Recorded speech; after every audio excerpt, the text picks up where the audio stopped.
Et bien très bien, nous passons au point suivant. Il s'agit de subventions aux associations, soit d'avance ou de rattrapage de subventions en 2016. La première, c'est 250 € pour Tank RC Vol, c'est une subvention de démarrage qui avait déjà été votée en 2016 et qui finalement n'a pas été allouée puisque nous n'avons pas reçu le RIB. Donc l'idée, c'est de voter 250 €, annuler les 250 en 2016 et de voter les 250 € en 2017. Pas de souci particulier, voter à l'unité, je vous remercie. La deuxième, il s'agit du solde FPH 2016, le solde qui est le FPH qui est supporté par l'association L'Espace Danse Petit Chausson, le solde du FPH 2016 à hauteur de 3 500 € comme chaque année. Y a-t-il des abstentions, des avis contraires? Je vous remercie. La JSQ, c'est le foot, une subvention de fonctionnement où on a loupé le cloche en 2016 à hauteur de 1 000 €. Qui aurait dû passer en décembre, depuis je ne sais pas pourquoi c'est pas passé. Pas de soucis particuliers, des abstentions, des avis contraires, votés à l'unité. Et le sujet 920, une avance de subvention au fonctionnement 2017, ça fait partie des associations comme la Porte Ouverte, comme Alliance, comme le Centre Social, qui ont des employés qui, pour leur fonctionnement, ont besoin d'une avance de subvention pour continuer et garder une trésorerie d'avance. Oui, j'avais une question sur la subvention elle-même, mais j'aurais souhaité interpeller l'agent des associations, mais bon, il est absent, peut-être que M. le maire pourrait me répondre. J'aurais voulu savoir un peu les intentions de la municipalité quant au devenir de l'association Sud 920. Apparemment, il y a eu des rencontres ou une rencontre qui avait été sollicitée par le président de l'association et je voudrais savoir un peu, est-ce que ça peut être évoqué ici ou éventuellement dans le cadre d'une prochaine commission, mais apparemment, il semblerait qu'il y ait des craintes vis-à-vis de la pérennité de l'association. Je vais vous répondre assez rapidement, mais je pense que ça sera présenté de manière plus détaillée dans le cadre des études des subventions, dans le cadre de la commission vie associative. Le président, enfin la présidente, parce que ça a changé, me chipoter là-dessus, mais oui, nous avons eu une rencontre récemment sur le sujet. Il y a un travail qui va être mis en place au niveau de cette association, mais aussi au niveau des associations de danse de manière générale sur la commune, pour remettre un petit peu de clarté des fois sur les choses où les gens ne comprennent pas trop et où des fois il y a un manque de synergie, où les associations pourraient travailler ensemble et fonctionner mieux. Voilà. Maintenant, la commune n'a pas de prérogative sur le sujet, ça peut se faire uniquement s'il y a la volonté des uns et des autres à travailler, à développer la danse sur la commune, mais je pense que le sujet sera abordé dans le cadre de la commission, parce que forcément, les subventions, les subsides publics que nous allons allouer vont être liés au devenir, au fonctionnement et aux projets qui seront développés autour de la danse, et dont Studio 920 est partie prenante. Donc vous avez quand même un projet vis-à-vis de l'association?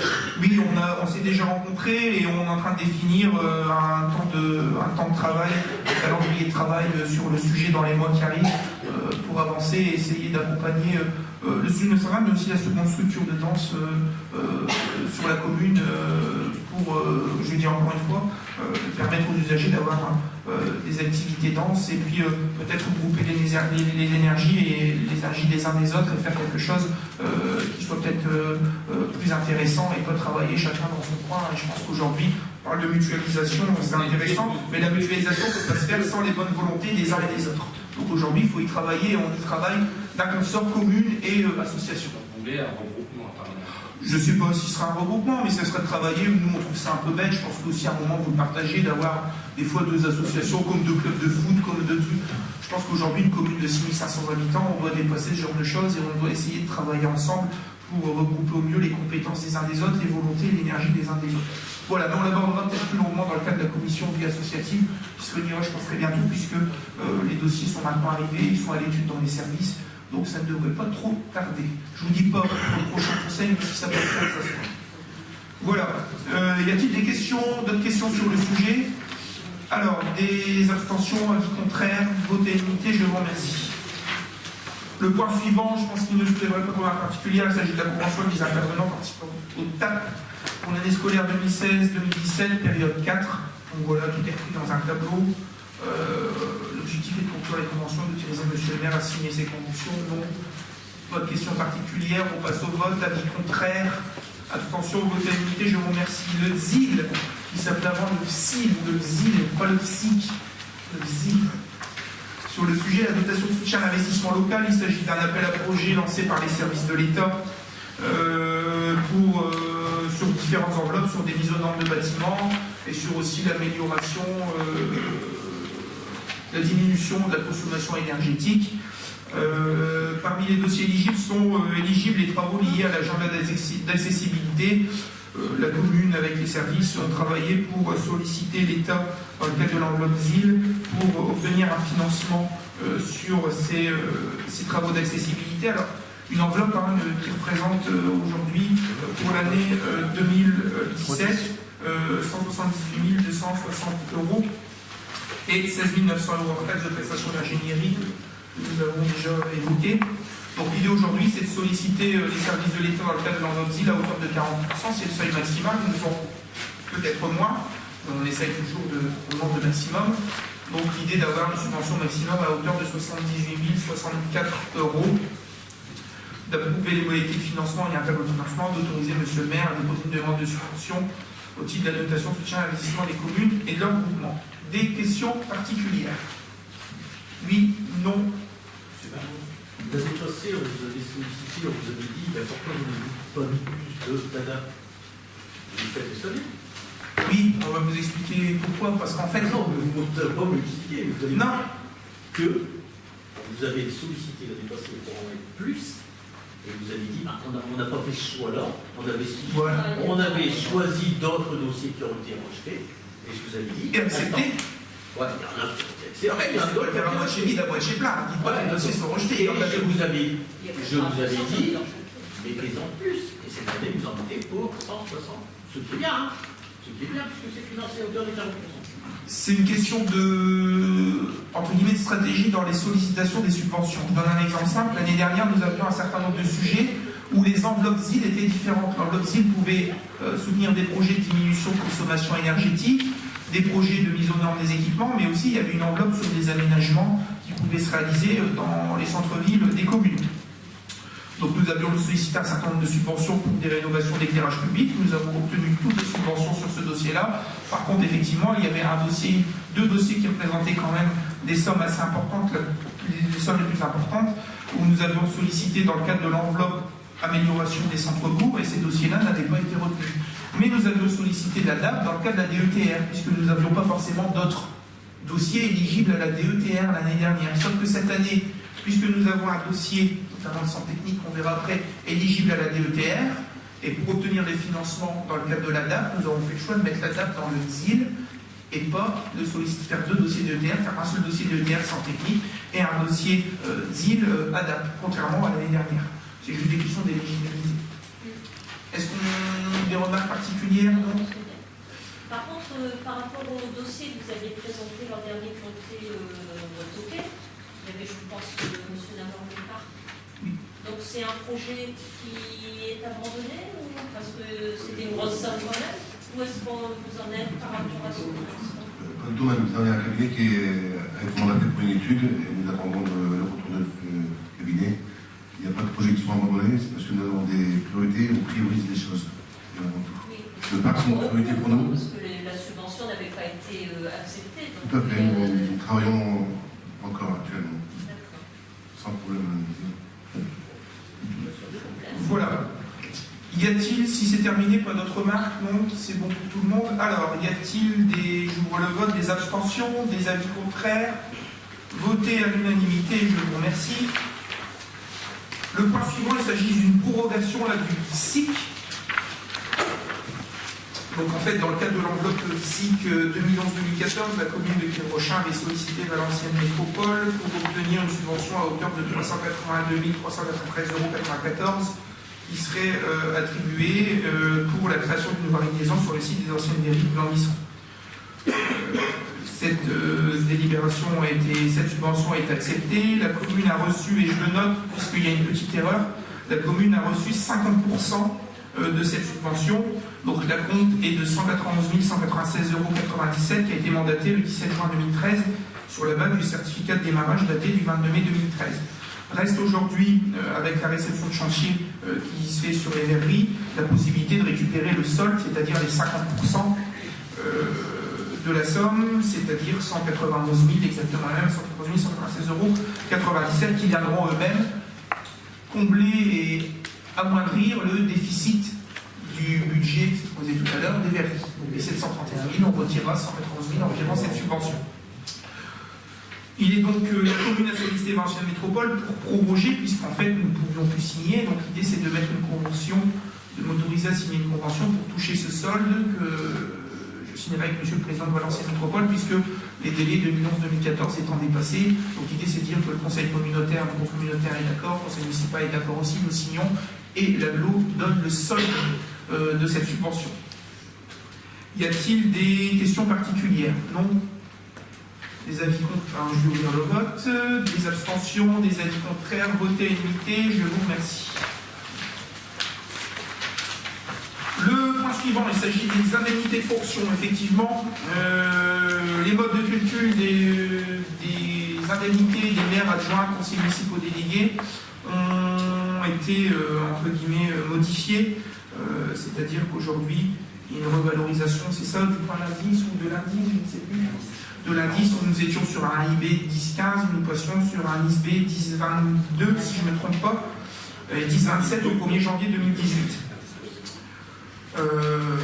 Il est donc demandé au conseil municipal de se mettre en conformité, puisque les élus touchent un pourcentage de cet indice, et forcément l'augmentation de l'indice à pourcentage égal entraînera une augmentation des indemnités des élus. Je voudrais présenter un petit peu les choses autrement. Je voudrais aujourd'hui dire que ce qui vous est proposé, c'est d'adopter premièrement le fait qu'aujourd'hui, pour ne pas redélibérer à chaque fois là-dessus, les communes, les indemnités soient basées sur les évolutions d'indices, parce qu'à chaque fois, sinon, on va passer notre temps à redélibérer et on sera tranquille. Cependant, ce que je vous proposais derrière, ce n'est pas maintenir les indemnités à ce niveau-là, notamment au niveau du pourcentage, c'est de maintenir, c'est de neutraliser les indemnités actuelles des élus. C'est-à-dire qu'aujourd'hui, on vote en disant oui, l'indice augmente, les pourcentages sont les mêmes, donc indirectement les indemnités augmenteront. On ne vote pas ça, on dit que les indemnités restent les mêmes, il y a un nouvel indice et le pourcentage va diminuera pour garder la même indemnité. Par contre, à côté de ça, on se met d'accord sur le fait qu'à l'avenir, on ne doit plus repasser entre guillemets en délibération sur le fait que quand il y a des évolutions d'indice, le niveau sera automatiquement, la régularisation sera automatiquement sur le sujet.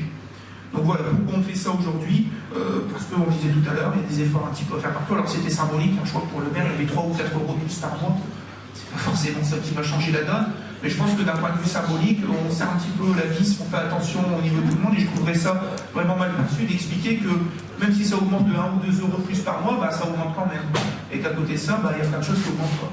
Donc voilà, il n'y a pas d'impact énorme sur les finances communales, mais en termes d'éthique et de morale politique, c'est à la mode aussi en ce moment, je trouve ça quand même un petit peu limite.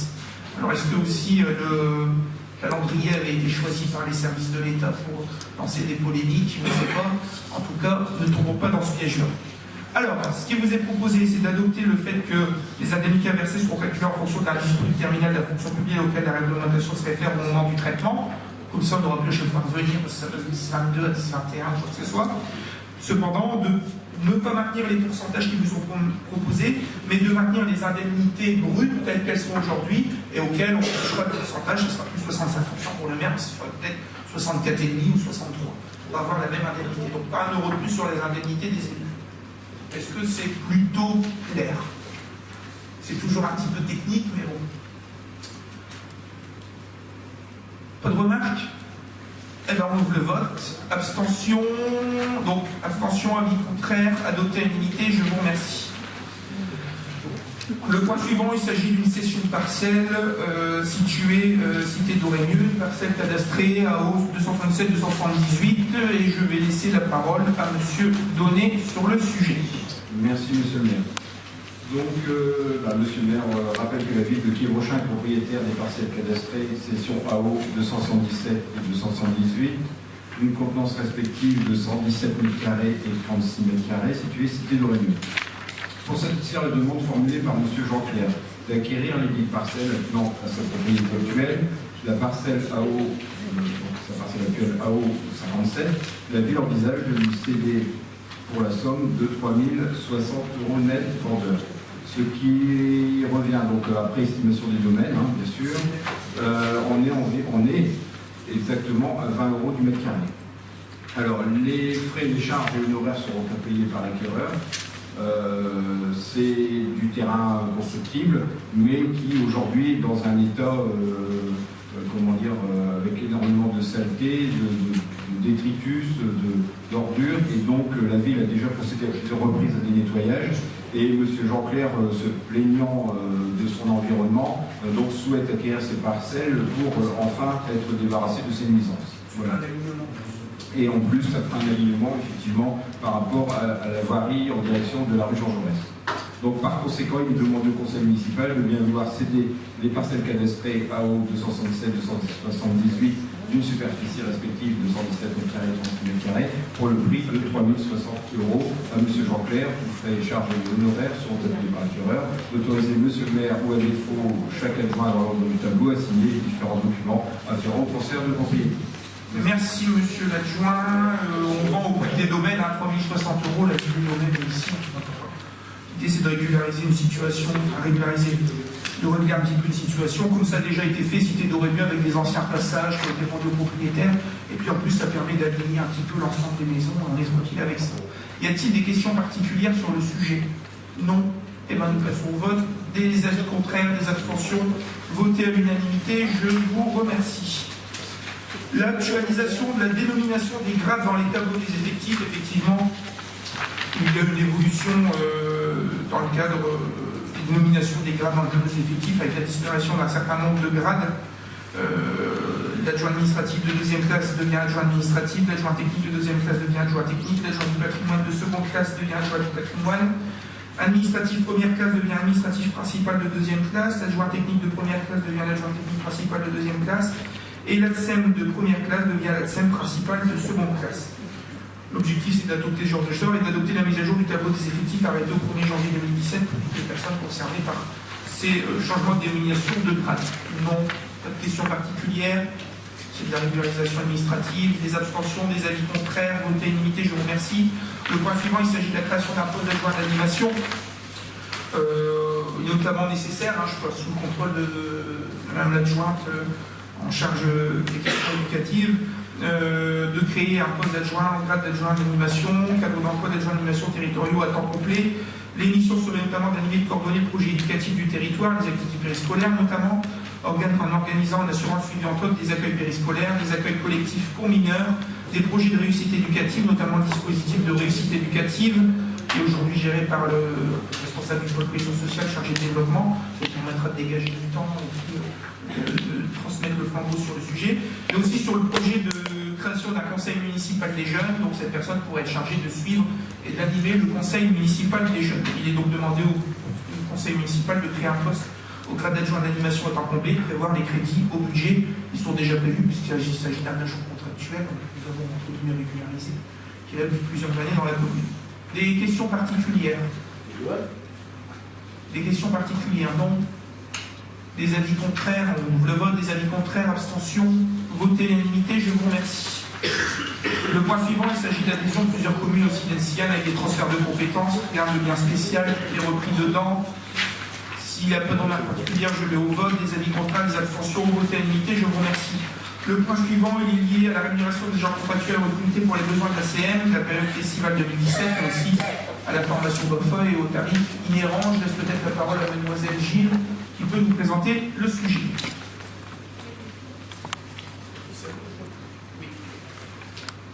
Donc du coup, la rémunération des stagiaires, animateurs, directeurs adjoints et directeurs est réalisée à partir de la grille indiciaire de la fonction publique territoriale. Bon, c'est comme l'année dernière, il y a peu de changements. Une légère augmentation par rapport à l'année dernière. La grille des salaires permet à la ville de Quiévrochin d'avoir une démarche managériale objective, attractive et efficace. Cette grille concernera les agents contractuels recrutés sur le fondement d'un contrat engagement éducatif appelé CEE. Les personnes exerçant des fonctions d'animation et d'encadrement dans l'accueil collectif des mineurs du mois de juillet disposent donc à l'embauche d'une information précise sur leur rémunération. Cette grille de rémunération est présentée sous la forme d'un tableau qui figure en annexe 2. Elle est composée de plusieurs cadres d'emploi de la fonction publique, en particulier adjoint territorial pour les animateurs, stagiaires et BOFA, animateur territorial pour la direction BALD, de grade, d'échelon et d'indice. Elle permet de calculer la rémunération du salarié selon sa formation initiale et son expérience professionnelle. Donc vous avez tout derrière.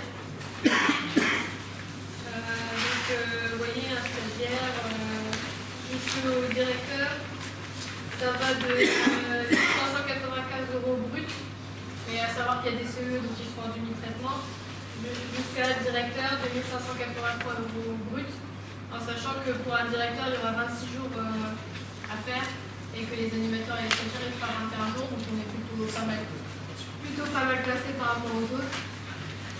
Donc, pour rappel, le sujet de l'APM de 2016, on avait déjà fait une formation BAFA l'année dernière. On avait recruté 10 chinois, donc 6 extérieurs, 5 qui viennent de chez nous. On en a un qu'on a viré, le seul point négatif, donc comme quoi même en recrutant et en faisant une sélection, on a eu des soucis. Donc voilà, ce qu'il est demandé au conseil. Donc il est demandé au conseil d'adopter le tableau en annexe 1 comme référence pour la rémunération des agents contractuels recrutés sur le fondement d'un contrat d'engagement éducatif avec le CEE. Donc ça c'est pour les stagiaires conformes au BAFA qu'on prend à l'ACM et qu'au lieu de leur donner un salaire plein, on leur donne un bon traitement. Adopter le modèle de convention définissant les droits et les obligations de la collectivité et de chaque stagiaire. Donc ça c'est en annexe 3. Autoriser monsieur le maire ou à défaut chaque adjoint dans l'ordre du tableau à signer la convention avec chaque stagiaire. Adopter par conséquent le principe selon lequel, puisque après service fait, chaque stagiaire percevra des traitements en contrepartie d'une prise en charge initiale par la ville de la formation de base BAFA à hauteur de 85% du coût unitaire toute taxe comprise. Le demi-traitement sera donc de 25,25 euros brut par jour ouvré multiplié par le nombre de jours travaillés, c'est-à-dire 21. Autoriser l'encaissement en partie du solde dû par chaque stagiaire par l'émission d'un titre exécutoire. Encaissement se fera par avance, le prix de participation à la formation ne pourra avoir lieu sans l'acquittement. Autoriser la récupération par titre exécutoire auprès de chaque stagiaire concerné de l'intégralité des frais de formation en cas de mécanisation de l'article 1 de la convention par celui-ci. Voilà. Merci Madame l'adjointe. Peut-être dire que la formation va se dérouler ici durant les prochaines vacances scolaires et qu'il a dit recevoir 10 stagiaires. Il y a déjà 15 candidatures. Alors il y a une publicité énorme, mais il y a déjà 15 candidatures de Quiévro-Chinois pour faire ce stage. Et il y a des entretiens, il y aura une sélection qui sera faite malheureusement la semaine prochaine sur le sujet. Voilà. Y a-t-il des questions complémentaires? Non, quoi que ce soit. Je ne sais plus qu'est-ce qu'il fait. On l'avait fait l'année dernière. Ouais, c'est le même que l'année dernière. Ça viendra dans la rectification du IFAC. IFAC, c'est ça. De toute façon, ça passera dans les décisions du maire, je pense, au prochain conseil. Voilà. S'il n'y a plus de questions, nous allons passer au vote. Y a-t-il des abstentions? Des avis contraires? Votez à l'unité. Je vous remercie. Le point suivant, qui a un gros point et qui va nous permettre de souffler, et qui va permettre, je pense, aux ouvriers municipaux de souffler aussi, aux services d'avis de souffler, notamment parce qu'ils ont pu subir en décembre 2015 avec l'incendie de leur lieu de travail, hein, il faut être clair sur le sujet. Ce point concerne l'acquisition de la parcelle AH371, ancien bâtiment de la société Profitlo, qui appartient à la SCI Onel. Donc voilà, le 4 décembre 2015, l'atelier de la commune est totalement détruit suite à un incendie criminel. Les agents des services techniques de la commune perdaient un bâtiment qui servait de lieu de travail, de bureau de vestiaire, de lieu de stockage du matériel des véhicules municipaux. Depuis le sinistre, la commune a aménagé des ateliers provisoires au Guimorel afin de sauvegarder la continuité du service public. Néanmoins, ces derniers ne répondent pas aux besoins organisationnels. Effectivement, et puis on a peut-être besoin de se réoutiller, il n'y a pas la place pour s'acheter des outils et les mettre en sécurité. Voilà, donc je tiens à souligner déjà à ce niveau-là que la commune aurait pu jouer la solution facilitée, déclarer un certain nombre d'agents sur nom pour tout ce qui avait plus de travail et les mettre à disposition du centre de gestion. Mais nous avons été clairs, et là je remercie les services de la ville et monsieur l'adjoint en charge de ces dossiers, notamment en charge des travaux. Nous avons fait l'effort nécessaire, nous avons dit voilà, nous nous organiserons pour donner les moyens aux agents de continuer de travailler, de rester à Quiévre-Chalon et de poursuivre leur action sur la commune, pour la continuité du service que nous apportons aux habitants, mais aussi dans la continuité de leur carrière. Donc nous avons acheté quelques véhicules rapidement et organisé des ateliers provisoires, mais ce n'est pas le top. On en est d'accord. Une réflexion est menée maintenant depuis ce temps-là sur la gestion des différents services, voirie, bâtiments, espaces verts, sous la forme d'un centre technique municipal. À cela, il y avait deux options, soit repérer des terrains et construire un nouveau bâtiment en partant de zéro, soit identifier des sites déjà existants sur la commune et qui pourraient accueillir ce type d'opération. Un site a été identifié, il s'agit du site Profitlo qui est situé près du parc de l'Onel, rue de l'Abattoir. Sur la parcelle AH371, il y a les plans qui figurent en annexe. Les négociations sont en cours de finalisation et nous vous proposons dans le cadre de cette délibération de valider l'achat à un prix et puis aussi de valider une subvention, une convention qui reprendra les frais pour évincer les propriétaires, de la même forme un petit peu qu'une expropriation sur le sujet. L'objectif de cet achat concourt à satisfaire plusieurs objectifs communaux: centraliser les 3 équipes techniques de la ville, bâtiments, voiries, qui sont aujourd'hui rue Guy Morel, le service Espace Vert qui a des locaux plus que vétus à l'entrée du cimetière sur la place Roger Saranton. On obtiendra donc un lieu unique de stockage de l'ensemble du matériel et du mobilier technique dans un hangar fermé sous alarme et équipé de vidéoprotection. Cette opération permettra donc à l'action communale d'être plus efficiente et certainement mieux organisée. De même, la constitution d'un centre technique entraînerait la désaffection de plusieurs bâtiments municipaux qui pourraient être alors réaffectés à un usage public ou privé, voire cédés ou démolis. Cette opération est également une opportunité patrimoniale. En outre, en achetant ce bâtiment, la commune traite participation une future friche industrielle potentielle. En effet, dans les contacts que nous avons pu prendre, l'entreprise cherchait aujourd'hui peut-être à déménager, puisqu'elle a déjà des problèmes d'accessibilité, les gens qui habitent le secteur le savent très bien, parce qu'elle vient avec des poids lourds pour ramener des bobines, elle fabrique des tôles, et que les gens qui habitent rue du Locoron, rue de l'Abattoir, voient souvent les SMI et elle est bloquée. Et l'entreprise cherchait à regrouper, puisqu'elle avait un deuxième site sur Renaud-Henry. Donc, elle nous avait déjà informé qu'elle souhaitait peut-être quitter ces locaux-là d'ici quelques années. Pas tout de suite, mais d'ici quelques années. Donc, la commune a fait le choix de prendre contact avec cette société, mais a fait le choix aussi de mandater la société SCET, 7, domicilié 11 par 1000 Rotterdam à Lille, en qualité de négociateur foncier. Le retour de service de celui-ci a été un gage de professionnalisme, d'expertise et d'objectivité. Le stade de celle-ci atteint la remise de 2 projets de convention qui sont soumis. Nous vous proposons donc au niveau du conseil municipal premièrement, proposer l'achat de ces bâtiments. Alors les bâtiments font combien? 3000 m², je crois. Au total, presque 3000 m², plus un petit peu de terrain à l'arrière, pour la somme de 355 000 €, hors frais de notaire, bien sûr. Première chose. Et puis, il y a une convention sur les frais d'éviction, c'est comme dans le cas d'une expropriation. Donc, ça a été négocié. Il s'agit d'une seconde convention où un certain nombre de choses liées au fait que la ville reprend de manière très rapide et anticipée les bâtiments. Nous allons indemniser l'occupant actuel. Donc c'est repris dedans, cela représente une somme à peu près de 175 000 € au total. Il y a notamment dedans des droits au bail à hauteur de 50 000 €, des frais de déménagement à hauteur de gros matériel 32 800 €, des frais de transfert qui vont aller sur un site situé à Valenciennes à hauteur de 59 900 €. Il y a une partie d'activité qui sont sur Chalon-sur-Saône et là il était hors de question de financer ce genre de choses.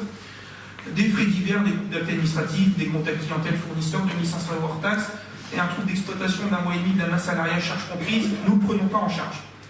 Donc voilà. L'objectif est de récupérer les bâtiments au plus vite. Je crois qu'il y a des clauses qui disent que les bâtiments doivent nous être remis au plus tard pour le 1er juillet, monsieur le DGS, c'est ça? Donc voilà. D'où le fait d'indemniser, parce qu'on demande à l'entreprise de nous céder les lieux et de déménager assez rapidement, ce qui lui fait des contraintes, notamment pour continuer à poursuivre son activité de manière normale. D'ailleurs, si nous délibérons aujourd'hui, je pense que d'ici 10 jours, il y aura déjà un compromis qui sera signé chez le notaire pour activer toute cette partie administrative et récupérer les locaux au plus vite. Donc voilà un petit peu sur cet objectif. Ça nous permettra de développer un centre technique municipal sur le site à proximité du parc. Je pense que ça sera pas mal. Ça nous permettra aussi de regrouper les services espace vert et de quitter ce qu'on appelait l'ancien camp pour Radio Honnel qui se faisait là-bas à l'époque sur l'entrée du cimetière, qui sont aujourd'hui plus adaptés. Et puis regroupant en fait tous les ouvriers, les employés qui travaillent au service technique, quel que soit leur critère d'affectation, espace vert, voirie, bâtiment. Et puis aussi de regrouper notre matériel qui, pour l'instant, les chalets dans le dehors, le podium dans le dehors, nos barrières aussi, tout sera dans un seul bâtiment. Restera des travaux d'aménagement, ça, du bâtiment réalisé, mais on les détaillera plus dans le cadre de la DETR, pour que nos employés des services techniques aient les meilleures conditions en termes d'achat. Pourquoi nous avons pris cette option-là aussi? Parce que nous aurions pu construire un nouveau bâtiment, mais nous ne sommes pas lancés dans une étude, mais on savait qu'au minimum, on sera au million d'euros. Vous voyez que là, 355 plus 175 000, j'avais fait mon total, ça fait 520 000 €. C'est quand même une opération qui reste entre guillemets raisonnable pour un bâtiment de 3000 m², qui a une vingtaine d'années, qui a des aménagements intérieurs, un petit peu de rafraîchissement à faire, mais sans trop de frais, on arrive à avoir un bâtiment. Et venez les questions de délai aussi. C'est-à-dire que lancer un centre technique, c'était peut-être lancer un concours d'architecte pour recruter un maître d'œuvre, repérer les lieux, lancer des appels d'offres, et c'était quelque chose qui allait sortir dans 1 an, 1 an et demi, voire 2 ans. même si on voulait le faire au plus vite, ça allait être compliqué. En tout cas, les bâtiments au 1er juillet, on ne pourra peut-être pas les installer au 1er juillet, mais au 1er juillet, nous avons les clés, nous pouvons les mettre sous alarme, inciter la vidéo et déjà ramener du matériel dès que c'est mis en sécurité. Et lancer tout de suite, d'ailleurs, la mission de maîtrise d'œuvre a déjà été lancée sur le sujet, tout de suite des aménagements pour réaliser des vestiaires, des magasins, les aménagements nécessaires pour le bon fonctionnement du centre technique municipal. Ce qui fera que les ouvriers pourront récupérer très rapidement des locaux adaptés à leur travail, contrairement à lancer à la création d'un nouveau centre technique qui aurait pris beaucoup plus de temps. Donc voilà, il y avait une option financière d'une certaine manière, une option aussi qui est liée en termes de délai, et puis une option anticipée qui disait voilà, on aurait peut-être eu une friche dans les années qui arrivent, peut-être pas dans les 1 ou 2 ans, mais peut-être dans les 4, 5, 6 ans, il y aurait une friche industrielle à cet endroit-là qui aurait difficilement été recommercialisable, du fait peut-être un petit peu du PPRI, mais aussi du fait de l'accessibilité pour les poids lourds et puis même pour les véhicules de manière générale qui seraient liés à une activité industrielle. Voilà un petit peu les explications sur le sujet. Si M. Nalor a quelques petites choses à rajouter, je ne pense pas. Je ne sais pas ce que j'ai à la mort, mais bon, encore une fois, c'est pour vous dire aussi que le choix de cette nouvelle est la bienvenue par rapport déjà aux gens qui travaillent dans cette commune, technique, espace d'intégration, technique et tout ça, pour leur éviter aussi, malheureusement, par rapport aux bâtiments qui ont été incendiés dernièrement, trouver la solution rapide pour mettre un centre technique sur pied, il est déjà sur pied, mais leur apporter aussi un travail, un confort de travail par rapport à la sécurité et à cette commune qui avait besoin quand même d'un nouveau centre technique. On aurait pu l'avoir depuis longtemps si je peux me permettre. Il y avait des projets d'ailleurs à une époque qui avaient été Tout dommage quand vous étiez là, vous n'avez pas il était prévu au niveau du conseil municipal, mais il a été refusé par certaines personnes. Je ne dis pas pour vous. Il y a une autre priorité. Pour nous, on a des priorités. Oui, la priorité c'était celle de devant, peut-être avec le sofanor avec les publicités entre, les gens de sofanor qui étaient beaucoup plus longs que prévu. Non, vous avez ouvert le projet directement sur la partie d'en face. Ici, juste derrière aussi, une dizaine d'années maintenant. Oui. Partir dans des dérives financières à hauteur de plus de 2 millions d'euros. Grâce à Sauveur à Lille, c'était un peu le projet qui était prévu. J'incline pas, c'était votre choix. Nous, on a préféré mettre le paquet sur le CTM. Oui. Voilà aujourd'hui les remarques qu'on a sur le sujet. Je laisse la parole si des personnes souhaitent prendre la parole. Oui, parce que vous faites les demandes et les réponses. Mais nous, on avait une demande à vous faire. Premièrement, on a voté contre l'aide de l'assurance, le remboursement d'assurance, parce que vous aviez refusé de le refaire sur place et de refuser 1 100 000 euros. Donc vous avez fait un autre choix, on reste. Maintenant, vous faites le choix d'un centre technique qui doit être opérationnel. Sauf que vous êtes en zone inondable. Vous êtes en zone N naturelle.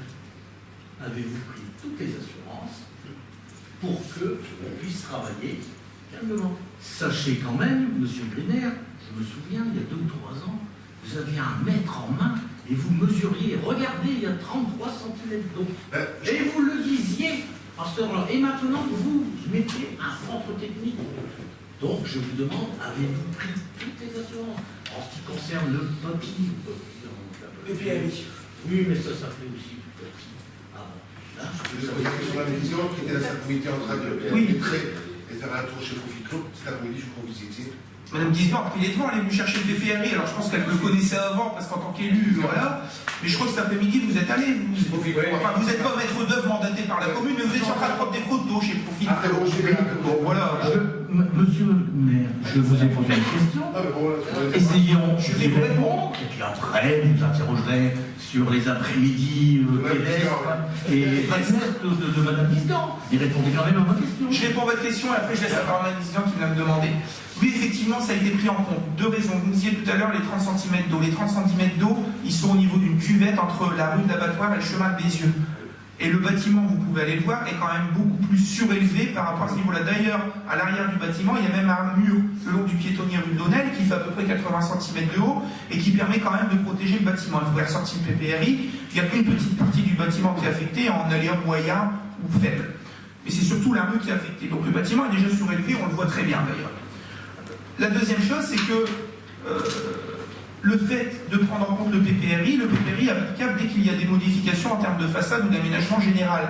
Les aménagements qui vont être faits à l'intérieur du bâtiment ne sont donc pas normalement, ne sont donc pas soumis à dépôt d'un permis de construire, une déclaration préalable, et ne sont donc pas impactés par le PPRI. Voilà ce que j'ai à dire sur le sujet. Effectivement, maintenant, au-delà du PPRI, il s'agit d'un bâtiment qui est concerné par une activité de service public et qui peut donc être pris et développer cette activité de santé technique, même s'il est concerné et qu'il est dans le secteur PPRI. La circulation des camions.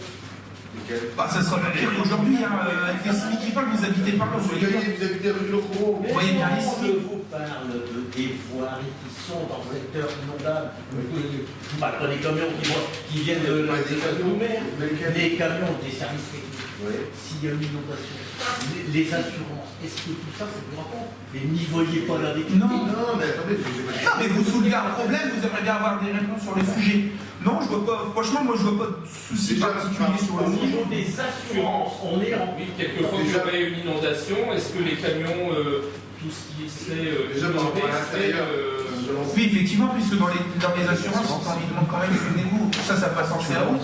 Dans les bâtiments, les situations en tant que propriétaire, et ils prennent en compte forcément dans les flux d'assurance s'il y a un risque, s'il y a ce genre de choses. Si le bâtiment est sous alarme, pas sous alarme, s'il y a un risque d'inondation.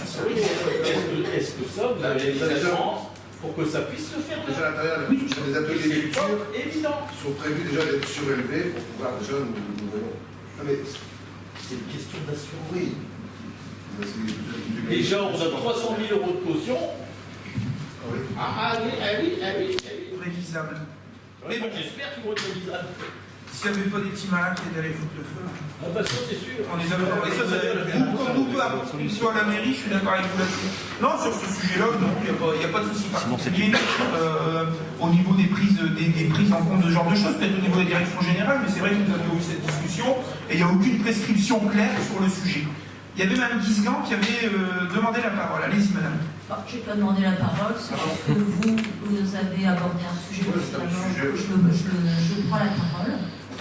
Donc effectivement, moi quand je vois que ce soir on allait étudier cette vente à 530 000 €, monsieur le maire, et pas 520 000 €, il me semblait important pour moi d'aller voir ce bâtiment.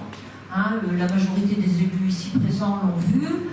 Je suis une élue, en tant qu'élue responsable, je suis allée voir ce que la ville souhaitait acheter. Je vois pas, ce bâtiment, il n'est pas la propriété de la ville, que je sache actuellement. Je suis allée voir le monsieur, il a accepté de me faire visiter, donc je ne vois pas pourquoi votre réflexion est mal placée. Vous êtes d'ailleurs intervenu très rapidement, 10 minutes après mon passage là, vous étiez déjà là. Oui, c'est ça, monsieur le maire vous ramène. Enfin, oui, J'ai signé un PCV, mais bon, si vous voulez, je peux vous mettre un transfert sur mon véhicule pour y regarder. Je n'ai pas fini, monsieur le maire. Je pense que les habitants comprendront que nous sommes prudents et que nous nous interrogeons par rapport à cet achat. Il va y avoir des biens de la ville dedans, il va y avoir des gens qui vont y travailler, donc il faut qu'on prenne toutes les précautions. En tant que maire, je crois que vous devez donc respecter l'article L 221.2 du code du CGT, où vous devez avoir le soin de prévenir par des précautions convenables les inondations. Hein, ça fait partie de votre travail. De vos prérogatives. Donc je suppose, monsieur le maire. Excusez-moi. Donc je suppose, monsieur le maire, que vous avez tenu compte de cet article-là. Hein. Je pense aussi qu'en achetant ça, vous êtes persuadé que vous mettez en sécurité les biens de la ville, parce qu'il y aura quand même beaucoup de véhicules qui vont être stockés, il va y avoir tout le matériel, la peinture, enfin il y a toutes ces choses-là. Ensuite, moi je suis allée voir parce que bon, le monsieur très gentil m'a fait visiter les bâtiments. Donc j'ai appris qu'il y avait un architecte qui était passé dernièrement parce qu'il va y avoir donc des travaux à réaliser. Vous avez une structure qui fait 3000 m². C'est un espace immense, vous allez y mettre les jardiniers, les services techniques, donc il va falloir cloisonner. Il va y avoir des travaux de sécurisation des abords, puisqu'il y a un grillage qui est défectueux. Le PPRI va vous obliger à mettre des... Il y a quand même, j'ai vu dans ce document, on ne peut pas faire tout ce qu'on veut. Hein. Si un jour un sinistre arrive dans ce bâtiment, il sera démoli, on ne pourra plus reconstruire. Vous avez lu, hein, ça. S'il y a une inondation et que les véhicules sont à l'intérieur, les services techniques seront en intempérie, ils seront bloqués pour sortir les véhicules. Monsieur Namor a habité dans ce secteur, il a subi ces crues, il sait ce que c'est qu'une inondation. Hein, voilà. Donc nous, on veut savoir si vous avez pris toutes les précautions. Auparavant, cette zone-là n'était pas... On est quand même en zone rouge. Hein. Quand vous regardez le PPRI, c'est une zone rouge, aléa fort. Et le bâtiment est sur une zone bleue zébrée, c'est-à-dire aléa moyen. Il y a en plus des problèmes de vide sanitaire. Je pense que le monsieur m'a expliqué que quand il y avait des pluies importantes, il y avait des remontées, ils récupèrent tout dans le secteur. Donc il y a des débordements dans ces toilettes. Enfin, il y a pas mal de travaux à faire, plus l'électricité qui est à refaire, parce qu'actuellement ils travaillent sur du 3.3 et qu'il va donc falloir installer le 220. Et on apprend des choses hein, quand on donc vous allez devoir refaire toute l'électricité. Est-ce que vous avez estimé les travaux de tout cela? Est-ce que vous aviez estimé les travaux pour construire, ce que disait M. Namor, un nouveau centre technique? Le passé, monsieur. Aujourd'hui, vous avez les clés de la ville en main, vous avez un projet à faire, arrêtez de regarder dans votre rétroviseur. Le passé, c'est le passé, mais votre slogan, ça se met vous êtes noir, c'est noir, il y a en intervention. Donc vous, allez hop, on s'en va en arrière. Mais non. Le passé est terminé, on n'en parle plus. Voyons l'avenir, voyons ce que vous faites. Quelles sont vos orientations? Et pourquoi vous n'aimez pas non plus qu'on puisse présenter... Aujourd'hui, si on est face à cette situation sur ce bâtiment, c'est parce qu'il y a un incendie criminel, que vous avez une indépendance totale, c'est pas du tout votre faute, c'est pas du tout la faute de la municipalité. Première chose. Mais la deuxième chose, au-delà de l'incendie criminel, est-ce que vous voulez que vous ressorte les documents que j'ai eu en arrivant au niveau de la commune, notamment les documents qui étaient issus des agents de prévention du centre de gestion qui étaient venus faire le tour des bâtiments communaux, qui relevaient un petit peu tous les problèmes.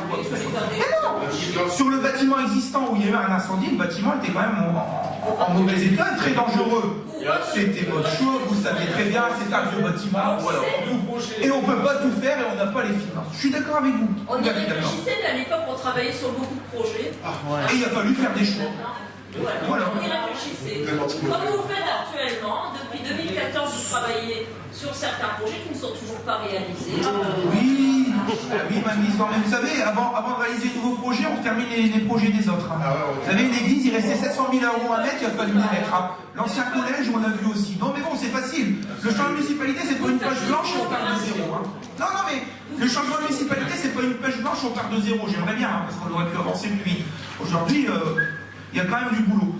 Mais pour répondre sur votre sujet, effectivement, la question du PPRI, elle n'est applicable que lorsqu'il y a un nouveau document d'urbanisme, un permis de construire, une déclaration préalable à réaliser. Les aménagements vont se faire à l'intérieur.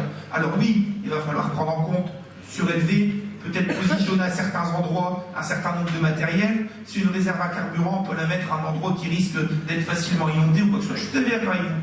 Maintenant, on a des au-delà. Vous savez comment il a été construit, le PPRI?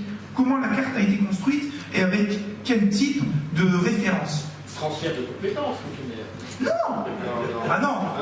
PPRI, c'est la DDTM, c'est un service de l'État qui va travailler. M. Donnet peut vous l'expliquer sur les crues, etc. Tout ça, de quelle manière ça a été défini? Nous avons travaillé ensemble.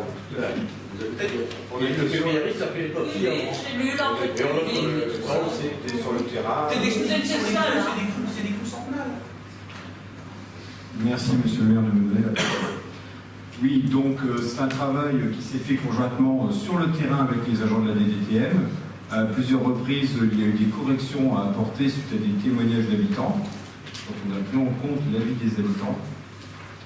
Ce PPRI, il y a même peut-être encore des corrections à faire, vu qu'il est dans les 2 mois de contestation, les habitants peuvent contester le PPRI qui va s'appliquer. Donc, pour cela, justement, le PPRI a été communiqué sur le site internet de la ville. Les gens ont accès aux informations, ils peuvent télécharger les cartes du PPRI, télécharger les cartes du PLU actuel, et laissez-moi terminer. Donc, toute l'information est à la disposition des habitants, et après, elle s'appliquera dès sa mise en œuvre définitive. Il n'y a pas eu un arrêté de l'approbation de ce PPRI. Il n'y a pas eu de... Il sera après les recours légaux, des périodes de recours. On ne vous demande pas de justifier, ni de dire que le PPRI n'a pas été bien fait. On vous dit simplement, est-ce que dans le cadre du PPRI, dans ce que vous avez travaillé en collaboration étroite avec la PPR, en ayant un apport important, en tant qu'élu qui est prochain, je sais ce que c'est que la PPR, je l'ai pratiqué pendant 25 ans, je vous dis simplement, est-ce que vous pouvez nous dire que ce bâtiment, dans l'état actuel, est conforme avec le PPRI? Si vous nous dites oui, c'est tout, on le prend. C'est tout. Il n'a pas à être conforme ou non. Le PPRI s'applique sur les extensions, les nouvelles constructions. Il n'y aura pas de nouvelles constructions sur ce bâtiment. Il ne s'applique pas. Il s'applique essentiellement à des pièces de vie, des pièces où les gens dorment. C'est là où effectivement la vigilance est forte, parce que essentiellement dans les problèmes de crue, les gens sont pris pendant leur sommeil. Et c'est là où c'est primordial. Donc on a eu déjà des demandes d'extension d'habitation, des permis de construire qui ont été refusés, déjà parce que le PPRI n'étant pas tout à fait validé, mais déjà porté à connaissance, donc applicable dans l'état actuel des choses. Donc, mais il s'agit essentiellement de pièces de vie, donc de l'habitat, pas de lieu de travail. Si, si, parce que si vous faites un parking, vous allez quand même garer pas mal de Mais pourquoi on va Mais faire un parking? On va faire un parking. ça n'a rien à voir avec le Mais tout va dormir dans le bâtiment, il y a 3000 mètres carrés, même 10 gars, on a 10 véhicules au service technique, franchement. Est-ce que je peux terminer mon intervention? Pour ce qui s'agit du matériel et des assurances, c'est à chaque assureur à décider de la hauteur de la prime en fonction des risques. C'est tout. Moi, je vous dis les choses aussi. J'aime pas remuer le passé, mais je vous dis une chose à l'époque. On nous dit attention PPR, oui, attention règle d'urbanisme. À l'époque, le zonage qui était dessus, quand le bâtiment était cédé en 2011, qu'il y a eu une désaffectation d'activité industrielle, les nouveaux propriétaires actuels l'ont racheté et ont redéployé une activité industrielle, c'est conforme au règlement de zone PLU? Ils avaient le droit de faire ça? Non. Et pourtant, la commune de Kiev-Rochin, personne qui a soulevé le problème en disant attention messieurs, vous avez acheté un bâtiment mais vous ne pouvez pas faire d'activité industrielle. Alors à l'époque ça ne vous dérangeait pas, mais aujourd'hui vous êtes là, ça vous dérange. Ce temps-là, il n'était pas classé en zone inondable. C'est pas un problème de zone inondable, c'est un problème de zonage PLU. Le zonage PLU sur la zone interdisait la mise en place d'une activité industrielle telle qu'elle est faite aujourd'hui sur le sujet. Vous auriez pu, dans le cadre de la vente, puisqu'il y avait une désaffectation des lieux sur une activité industrielle, pour après recommencer, vous auriez pu dire non, non, vous n'avez pas le droit, qui que ce soit, de recommencer une activité industrielle de production sur les lieux, puisque le règlement du PLU l'interdit. Notamment pourquoi? Pour les questions dessertes. Et vous le savez très bien, allez voir, faites le tour dans votre rue, le nombre de personnes dans la rue du Locoron, monsieur Gaillet, vous y habitez au bout de l'abattoir, qui ont des problèmes avec les poids lourds qui passent, et combien de fois on retrouve des SMI qui se retrouvent au bout de la rue de l'abattoir et qui doivent revenir en marche arrière, parce que c'est des gens qui viennent des pays de l'Est avec des bobines ou quoi que ce soit, qui ne comprennent pas forcément la circulation, et ça pose de gros problèmes. Je vous assure qu'au moins une fois par mois, j'ai quelqu'un qui m'appelle, ou la police municipale qui doit y aller, pour aider un SMI à faire des manœuvres, parce qu'il s'est trompé de sens quand il arrive en bas de la rue du Locoron. Donc, déjà à l'époque, vous auriez pu dire non. Aujourd'hui, vous êtes en train de dire, est-ce qu'il y a des précautions? On est en train de développer quelque chose, il n'y aura pas d'extension, il n'y aura pas d'imperméabilisation supérieure des sols.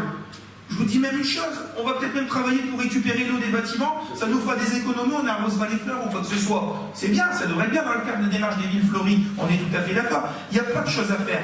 Mais aujourd'hui, je ne vois pas en quoi le PPRI, au vu des précautions qu'on va prendre, effectivement qu'il y a des précautions à prendre. Et je suis tout à fait d'accord, et c'est ce que je vous demande. Vous venez de dire ce qu'on attend depuis tout à l'heure. Vous venez de dire, au vu du PPRI, je ne vois pas pourquoi il y aurait des problèmes. Eh bien, si vous le dites, ça fait une heure que vous le dites. Voilà, c'est bon. On vous demande si vous avez compris les assurances. Il n'y aura pas de problème. D'accord. Vous avez visité. Non, Mais bon, valait mieux laisser comme ça. On espère. Oui, espérons tous. D'autres remarques? Pas de soucis? Alors, on va approuver déjà la cession, enfin l'achat par la ville à hauteur de 355 000 €. Alors, une petite remarque aussi sur le sujet. Le bâtiment a été vendu 380 000 € en 2011 de Bombardier à SCI Honnête. J'ai encore les DIA. L'évaluation domaniale estimait le bâtiment à 420 000 €. Je l'ai là, je vous demande pas. On l'achète à 355. Je pense pas que ce soit non plus une mauvaise affaire, on l'a négocié. À côté de ça, effectivement, il y a des frais de C'est toujours l'intérêt dans ces zones-là que les bâtiments sont revendus. Et on remet sur 134 000 €. C'est l'intérêt. C'est comme la zone est inondable, les biens sont toujours sous-estimés. Et en général, il y a des gens qui achètent parce que justement les biens sont sous-estimés. Monsieur Bénère, si vous achetez une maison en zone inondable, vous croyez que ça sera le même Bien prix sûr. que la maison d'en face qui n'est pas en zone inondable? Mais je suis tout à fait d'accord avec vous. Mais regardez de manière générale, l'évaluation des domaines est à 420 000 €. C'est pas moi qui l'invente. L'achat du bâtiment, il y a 355. Donc, normalement, on travaille avec le prix des domaines. Donc, même par rapport au prix des domaines, il y a quand même un rabais. Et je pense pas que les domaines étaient mauvais, puisque le bâtiment, en 2011, il a été vendu à 380. Il est même réévalué par rapport à ce qui a été vendu en 2011. Donc, allez doit nous dire qu'il a perdu de valeur. Oui, forcément, quand on est dans une zone inondable, il y a beaucoup plus de contraintes en termes de vente. Je suis d'accord avec vous là-dessus. Mais à un moment, quand je vois que le bâtiment est vendu 380 en 2011, qui est évalué 420 en 2016, et qui aujourd'hui qui a acheté 355 000 € en 2007, je pense pas qu'on puisse faire une mauvaise affaire. Maintenant, si vous estimez, monsieur le maire, les assureurs vont vous faire payer plus, le notaire va glisser ce document-là dans la demande, tout le monde. Vous savez, vous habitez au Vano, le haut de la rue Jean Jaurès, on vous fait signer le document PPRI, les risques de zone inondable, alors que c'est situé à 3 km de chez vous. Alors que qu'on soit dedans ou pas dedans, le notaire le glisse quand même. Voilà, c'est tout. Après, on sait qu'on est concerné, qu'on a impacté. Qui voyez, monsieur le maire. Allez, bah oui. 355 000 €, l'achat autorisé monsieur le maire à signer, ou chaque adjoint dans l'ordre du tableau, la convention au transfert de propriété immobilière, approuver la conclusion numéro 2, relative à l'indemnisation de résiliation du bail, transfert d'activité commerciale et de société profit clos, occupant exploitant du site dans l'obligation principale pour la commune et de payer indemnité totale forfaitaire de 175 000 € à titre transactionnel, irrévocable et définitif. Autoriser monsieur le maire au défaut chaque adjoint à signer la convention numéro 2 relative à l'indemnisation pour résiliation du bail et transfert d'activité commerciale. Des avis contraires, des abstentions, 3 plus 1, ça fait 4. Le reste c'est voté l'unanimité. Merci pour les employés municipaux, merci pour les services de la ville. On fera un bon pied de nez à ceux qui ont foutu le feu en espérant qu'on les retrouve un jour. Mais je pense qu'on les retrouvera. Tout le monde. Le dernier point, il s'agit d'une DETR, demande de subvention au titre d'habitation équipement des territoires ruraux. Cette demande est sollicitée dans le cadre de la création du centre technique municipal, qui était concerné juste avant.